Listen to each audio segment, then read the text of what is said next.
All right, let's just get right into it. You know that feeling, right? That mental exhaustion, the frustration of pouring in all this time and effort, and you're still just spinning your wheels. Well, this explainer is all about getting you some real clarity on why that's happening. Look, I get this moment. Maybe it was blowing up that third account or watching another perfect strategy just fall flat. And honestly, quitting might actually be the right move for you. But before you make that call, let's just walk through three brutal truths together. Because here's the thing nobody ever tells you. There are really only two good paths from where you're standing right now. You either commit, like really commit, or you quit cleanly and don't look back. Both of those are winning moves. The only thing that absolutely destroys you is this thing right here, the trap. That middle ground, this place where you're half in, half out, just bouncing around forever in an expensive, soul-crushing loop. Okay, let's hit our first truth, and this one is a game changer. Here's the crazy part. You're not actually failing at trading. No, you're succeeding, brilliantly, in fact, but you're playing a completely different game. A game that has absolutely nothing to do with making money. See, everywhere else in life, more effort usually means more progress. But in trading, that's just not how it works. This right here explains everything. So on one side, you've got David. He's trading like his engineering job. He's analyzing for hours every day. He's always checking his positions. He's grinding through content on weekends. He feels incredibly productive.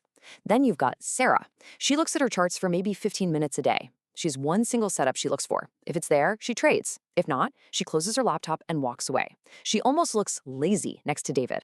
And the results? Well, they speak for themselves.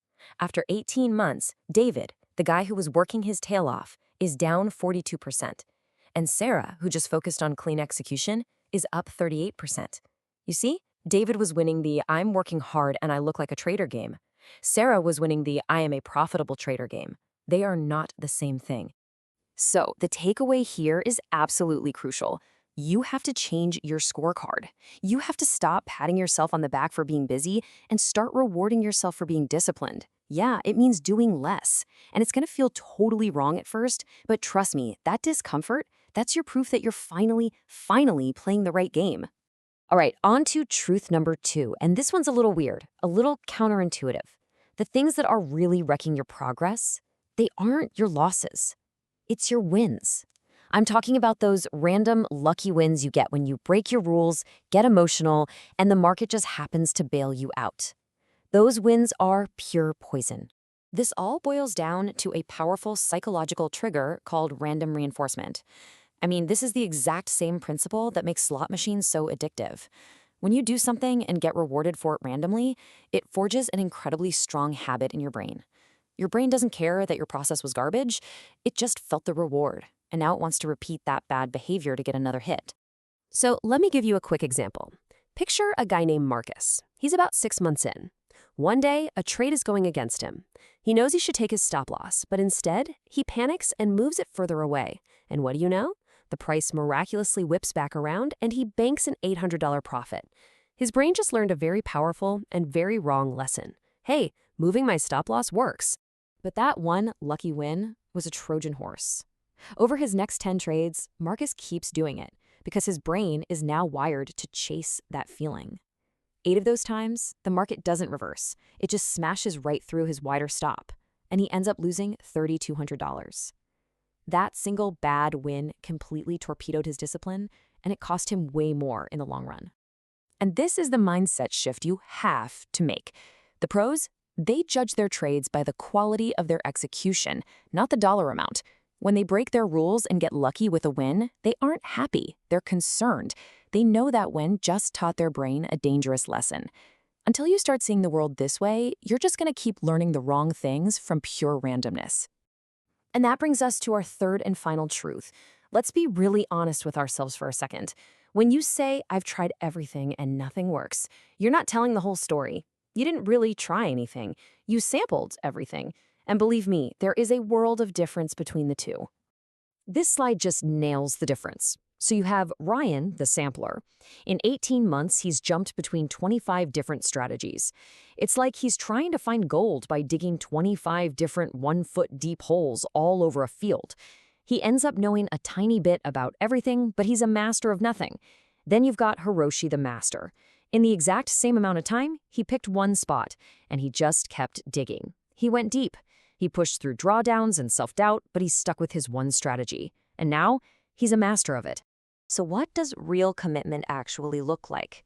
It looks like this. One system executed for a bare minimum of 100 trades. 100.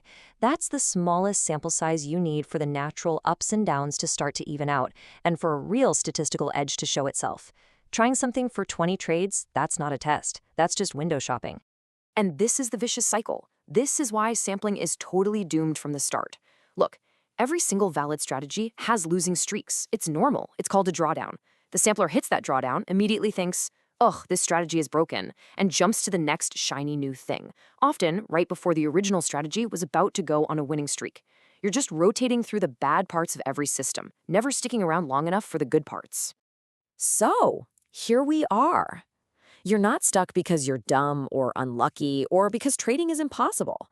You're stuck because you've been playing the wrong game, learning from the wrong wins, and sampling instead of truly committing. And now you have a very real, very clear choice to make. Option 1 is to commit. And I don't mean kind of commit. I mean fully commit.